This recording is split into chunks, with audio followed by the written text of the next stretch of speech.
Welcome to the Faith is Not Blind podcast. I'm Bruce Hafen, and tonight we're talking with Leo Weiniger here in Bountiful. Leo, thank you for coming to join us tonight. Thank you, Bruce. Glad to get acquainted with you. You have a very interesting story to share with us, and it, in some ways, it's like what we've come to call a story of return. And that's the shorthand way of introducing what you're going to tell us about.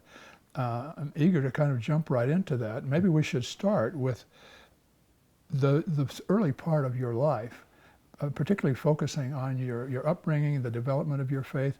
What do you remember about the early years in your life and the development of your testimony? Yeah, a pretty standard story, especially for someone in Utah, I would say. Pretty typical. So went through all of the youth development, young men. I was a deacon, teacher, priest. I went on a mission. I was one of the first to go out of my friends, and so I kind of felt some pressure to go. But I did read some of the Book of Mormon before I left and felt like I'd received some kind of spiritual experience with the Book of Mormon, so that felt good. My mission was incredible. I remember feeling the Spirit daily in abundance on my mission. And also when I was endowed, before I went on my mission, I had a good experience. And when I was endowed, the washing and anointing especially was a very, very spiritual moment for me. So pretty normal growing up in the church. Sounds like you developed a pretty good foundation. I'm eager to find out what happened as time went on with that foundation. It sounds like it kept growing. You felt the Spirit on the mission. Can you remember an example? Yeah, I mean, I remember the first time I taught from was the charlas in Spanish with the discussion books, and I was helping my trainer to teach on the first vision. And I knew what I was saying, what it represented. I was still trying to learn the language. Yeah. But I remember sharing that message the first time, and it was raining. It was a beautiful, like a picturesque moment. This elderly gentleman, and I was trying to convey it in the most loving way I could, with the most compassion and most feeling I could. And I remember him looking at me, and his eyes looked like they were watering up, like he was feeling something, and I felt something, and then I turned to my companion. I said, "Me entiende," which means, does he understand what I'm saying? Because my Spanish felt so broken. But that was the first time. But all the rest of the times when I testified of Joseph Smith on the mission, I felt the Spirit strongly, and some amazing experiences as well after that. So it sounds like that developed your own testimony of Joseph Smith. Oh yeah. I had a strong testimony of Joseph. Telling that story recalls what happened to him, and you see other people catch on, and then you catch on, and it adds to your own faith. Go on. What happened after that? So I guess served a faithful mission the full 2 years, and went through kind of a life-changing experience where I broke my foot.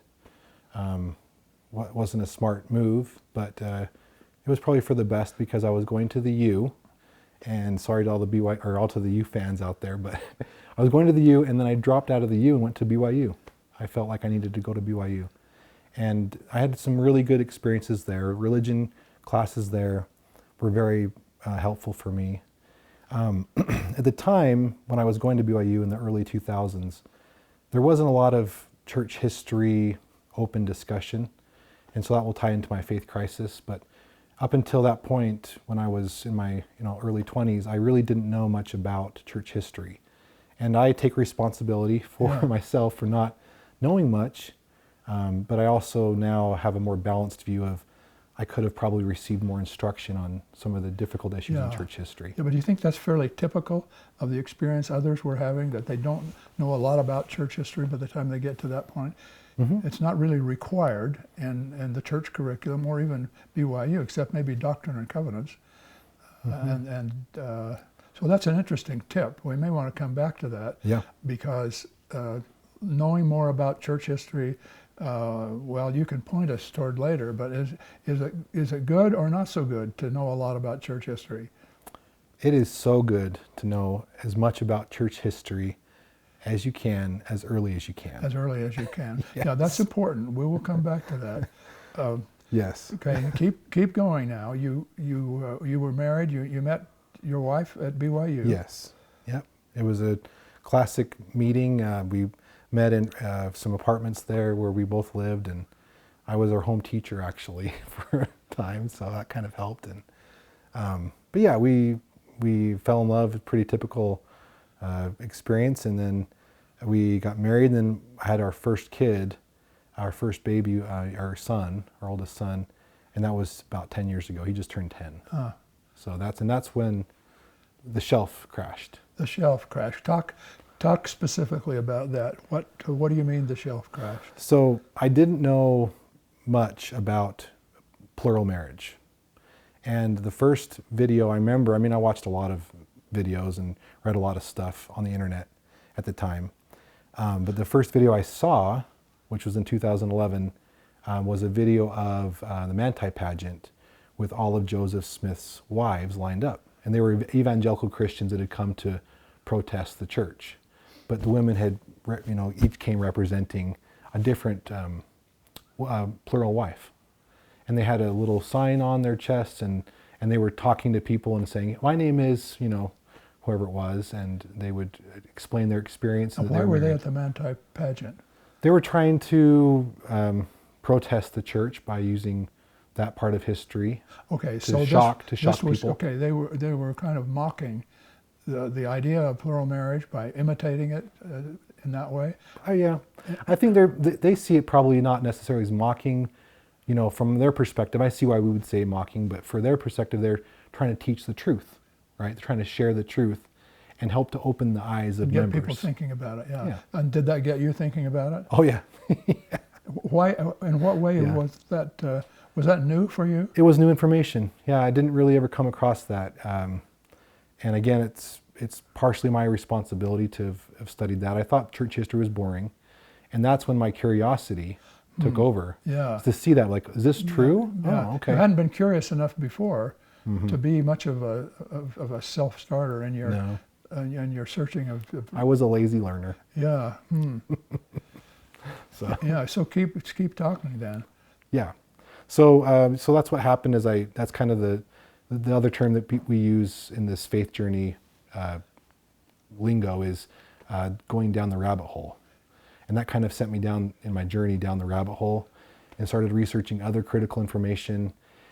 And one of the key points for me in my what's called a deconstruction phase, where I'm starting to deconstruct my belief system, was that I'd lost trust in the institution.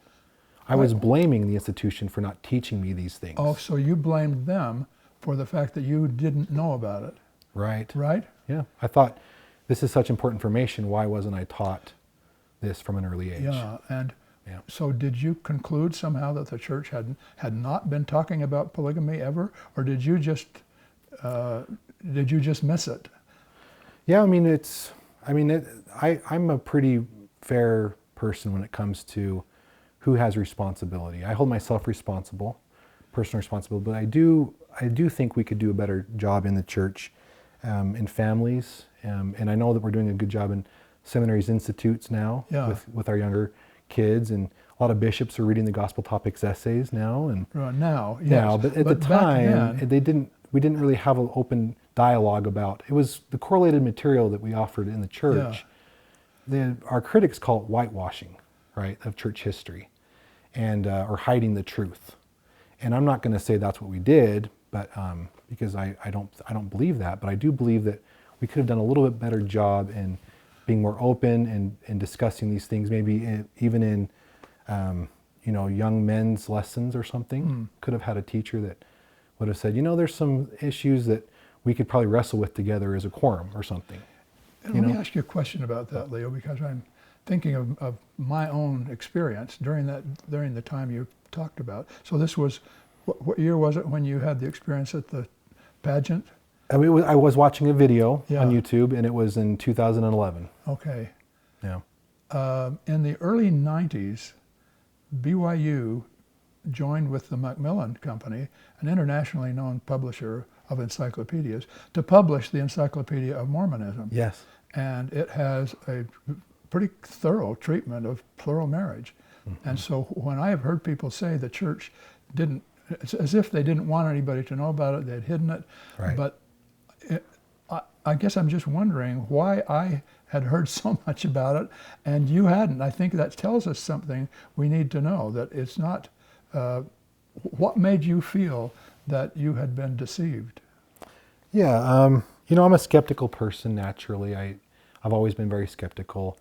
I'm more optimistic and probably, I would say, less cynical now than I have been in my past. But I was pretty cynical at the time. And you kind of don't want to, when you're going through a faith crisis and deconstructing, you don't want to blame yourself. Yeah. It's heavy. Yeah. And there's large communities of former members now where there is no taking self-responsibility. There is not a lot of that. I'll be honest. I listen to a lot of people in these communities, and there isn't a lot of personal responsibility. For I could have learned this more. It's all about blaming the church, and so that's kind of the spirit that you gain, the spirit of blaming, of accusation, and that's where I was at. And down the rabbit hole, did that attitude grow as you learned more? Yeah. I was a quiet doubter. I was a closet doubter, you could say, and a closet atheist. I just didn't. Atheist, did you say? Yeah. So how did you get from wondering about Joseph Smith and the church to becoming an atheist? Were you, what was it like to be an atheist? You know, we assume that means you didn't believe in God at all. Is that where you were? Yeah. How did you get from the issues about the church to feeling that you were an atheist? Well, our connection with God in this church, in our church, is so much through the church, right? The prophet guides us to God. And we're so good at teaching against other false doctrines and other churches, other religions, that when you deconstruct that belief system in the church, the one true church, what else, would there be? And so my foundation in Christ was questioned. My spiritual experiences were questioned. I didn't have a strong, what I call personal epistemic framework. My personal epistemology now is much broader. I see God in a lot of other ways than I did before. Before it was mostly just warm, peaceful feelings, which some people would call elevation emotion. Yeah. And so I was kind of there. I thought, those spiritual experiences could just be, in my mind. Yeah. As I listen to you talk, your experience describes what I have heard and read about a lot of other people. It's very similar, and that's why I find it so helpful. That it was because you assumed that if you were feeling this way, the church was responsible, not you, and that's understandable and believable. Yeah. And you kept going, and then I guess what kind of knocks the wind out of people, as it does me just hearing it, is that people can move so quickly from doubting about the church to doubting about God. And ironically, it's because they have believed the church was the pathway to God. And if the church isn't what I thought it was, then there's no pathway, there's no God. That's pretty significant. The one true church, no longer true. What else is true? So you kind of start from ground zero in a way, Okay, So your five senses, right? You can rely on your own experience. What do I sense? What do I see? What do I feel? But your spiritual sense is kind of knocked to zero when you go through a faith What was crisis. the effect of your spiritual sense being knocked to zero if you had thought back to your mission when you felt the Spirit, as you said? You felt it frequently, you knew what it was. When you started doubting all these things, how would you have explained what was happening on your mission? Yeah, so the elevation emotion is what I think psychologists would call. Talk about that. So it's just an elevation, it's a feeling of heightened awareness, of warm fuzzies, a lot of the biological or physiological response that we'd have to the Spirit. Did you consciously think about that explanation for the earlier experiences you'd had? Yeah. That's what I think. Most, even those that go to evangelical Christianity from our church, they teach in other churches that the Spirit is not a good discerner of truth, right? It's more of the Bible, right? So even people that turn to Christianity, they don't believe that the Spirit you can go to God and ask, a binary question: is this church true? They don't think that's a reliable way to find truth. Is that because we can be deceived? Yeah, that's because what we call the Spirit can be seen as, and sometimes is, emotion, right? Yeah. So it's hard to discern between emotion and so when you get in that state where you're questioning, it's hard to know if the Spirit is really the Spirit or. So that's why bigger miracles sometimes are needed, and that's what I experienced. Okay, bigger miracles are needed. Epistemology is is it more than just a spiritual, like a warm, fuzzy feeling? Is it something that's bigger that's I can't explain that? Yeah, I think you told me earlier that you had majored in psychology, right? Yeah, that may have given you a framework for seeing things in this way, and yet self-analysis. I think your story is very instructive to other people who are wondering what is going on here. Mm-hmm. How long were you in the rabbit hole? How long did your deconstruction take, and what else did it look like? Yeah, so it was a couple of years from that first video. It was a slow process, slow deconstruction, because I still was trying to play the game. We talked about this before, but physically in, mentally out. So what's the acronym? It's PIMO, P-I-M-O. Physically in, mentally out of the church. You continue to attend church. Yeah, and I think we have a lot of people in the church, and I'm speaking to people now. If you're watching this and you're like that, I understand what it's like. It's a difficult place. You've experienced cognitive dissonance, where you're paying tithing, you're maybe serving in a calling, and you're not connected with everything else. You don't believe in the truth claims of the church at the time, and that's a very heavy burden. What did that burden feel like? I just would like to hear your description. Lonely, dark, scary. So you were in this, the rest of your family weren't in this with you. You were just there yourself, right? Yeah. Yeah, that's pretty lonely. I tried at one point, because you don't want to hurt people. I tried at one point to reach out to my stake president, and that didn't go very well, unfortunately. What could he have, how could he have responded that would have been more helpful? I hear you. Okay. That you would have felt more fully listened to. Yeah. It was more of a testimony. You pat me on the bum and send me out the door. Get with the program. Yeah. Okay, that's important. So what happened to pull you out of this, Leo? Something did, and we need to know what it is and what it was like. I needed someone with deep historical knowledge to help me. And so I one day had a thought to reach out to someone that was more professionally trained in history, that was a faithful person. And the thought came out of nowhere.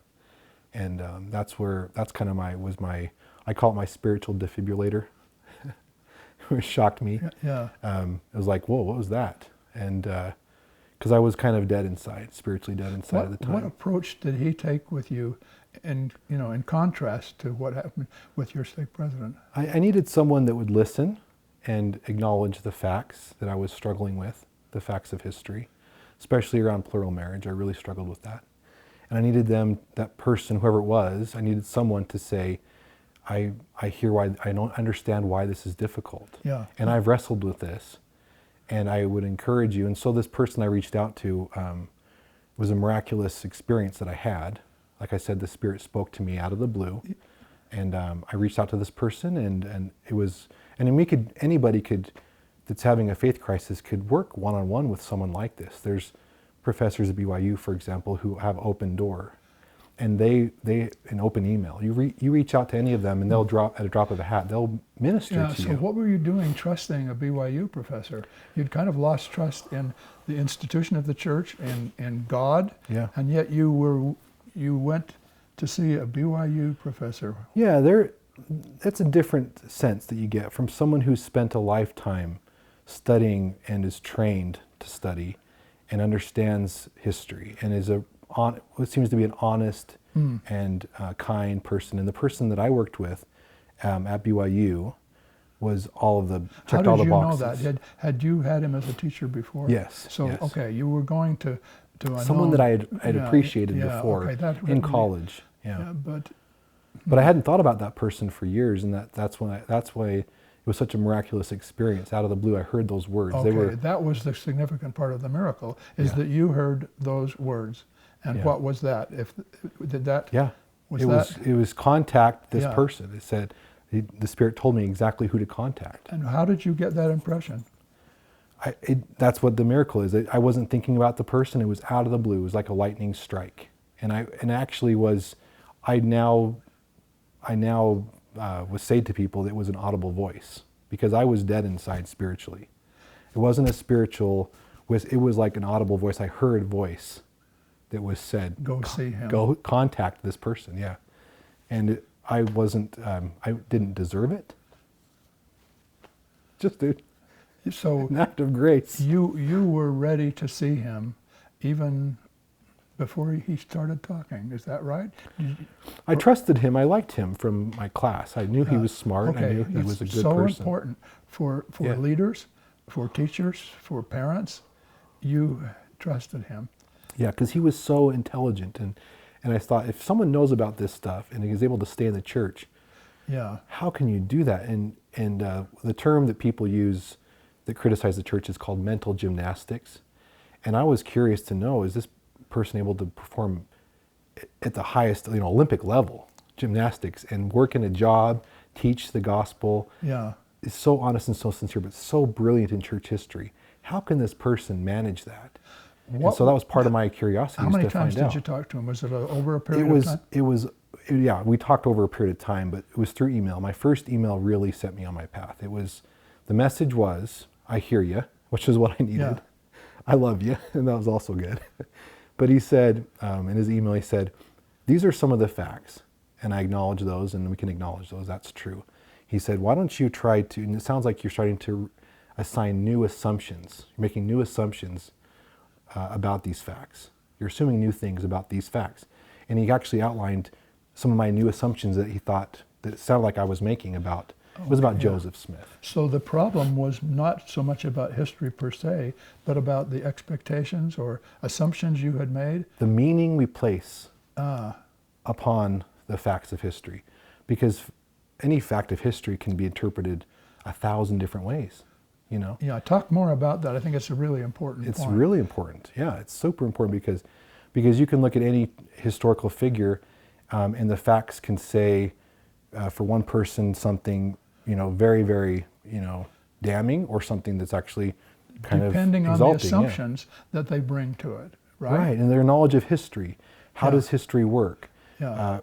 What's the cultural context? There's a thinking error called presentism that people struggle with in the church, and there's a lot of great videos on that. Or articles about present. So I was presenting my current cultural sensitivities onto Joseph. And how could Joseph have done this? And I just was not prepared mentally through study of history, of general history either, to be able to handle it. It sounds to me like what happened to you was not just about history, it was more fundamental. It was, how do you look at history and why? And can you say any more about what caused you to shift your paradigm about the assumptions you'd been making? It was like a flip of a switch, to be honest, Bruce. It was like just that invitation. It was just like, why don't you just try to assume differently? Did he say this to you, or did? Yeah, he invited me to try to assume a little bit more positive feelings about Joseph, and continue to study. He invited me to, which was awesome. Like, don't just stop studying. He didn't say stop looking at anti-Mormon literature. Right. He actually said keep studying, and he encouraged me to involve God, and that invitation was also a huge thing for me, because I had really stopped praying with my heart. Okay, that's really significant. It's not just history, it's about assumptions and expectations, of being willing to reconsider, and then reconnecting with God. Mm-hmm. And as those things began to and your own recognition of the prompting that had come to you, kind of a direct message, Mm-hmm. and then that added up to something, I guess. What did it add up to? It was taking more personal responsibility and involving God in my learning process. Trying to involve, because I loved God before, Yeah. and I just was more of, I don't know if God is there, but I remember my first, one of my key moments in my journey was my first prayer that I had was alone in my room. My wife wasn't there, and I remember I was yelling out loud at the ceiling, totally irreverent, and I just yelled at God. I was so angry. Back when you were having your crisis? Yeah, when I was coming out of it. Oh, when you were coming out of it? Yeah. Oh, really? I had a lot of anger toward, I didn't want to be angry at myself, right? That's the whole thing, is you can't be angry with yourself when you feel like a victim. So you have to be angry at something, and God absorbed my anger. I yelled at him. I said, why did you have Joseph do this? If you're a real God, why did you have Joseph do this? So, and he listened to me, and he absorbed my anger, and he returned it with peace and answers and love. It was a miracle. and did that come to you in your relationship with him? I mean, it was, he gave you peace and love in exchange for the anger you were feeling. Yeah. And what did that do to you? I think what you're describing is a new discovery about faith. Yeah. He just wants to hear from us. Yeah. You know, and not be lukewarm, right? I was hot. I was hot. I was so hot. I was so angry. And I just needed to, he wanted to hear from me. And I told him, I said, this is why I'm angry, and I need answers. And I gave him an ultimatum. I said, I need answers. And I need it right away, because I'm really mad about this. Did he answer on your terms or his? He started answering pretty quickly after that, because I started taking some of Steve's recommendations, or this person I was trying to work with, that I had been working with, my minister, I'd say. Yeah. And I was taking some of these recommendations to study some of the material from church scholars. And their perspectives started to soften my heart. Yeah. And it really helped me to see things in a new light. So you've returned to church activity.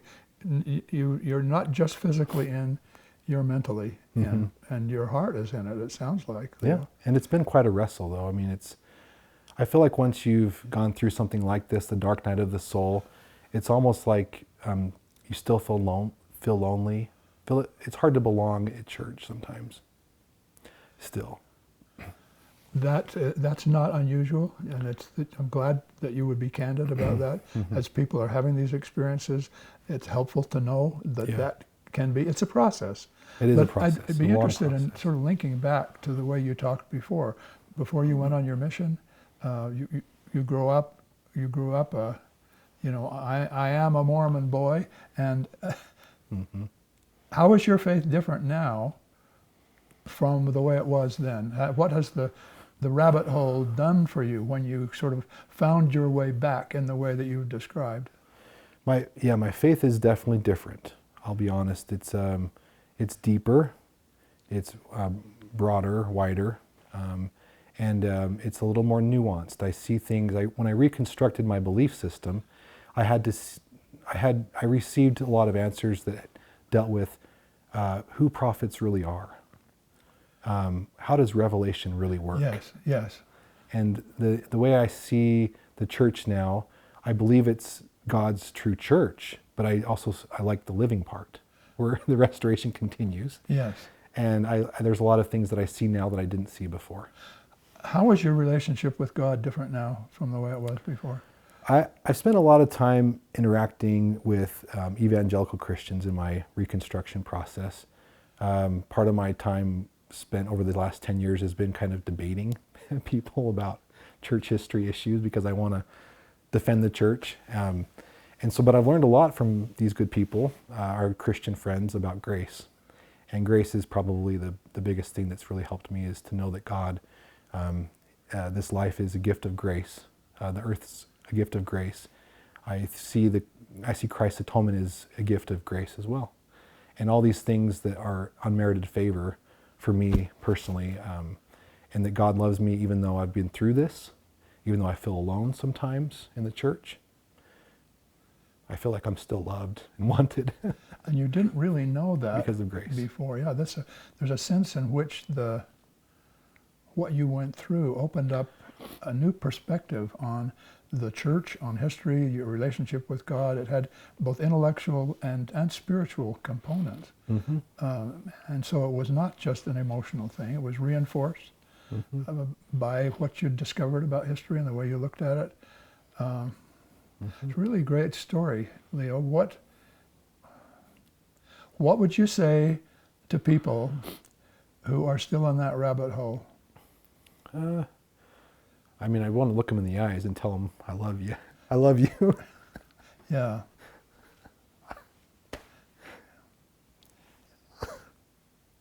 And you Sorry. That's why you can understand them. I love you guys. I love you.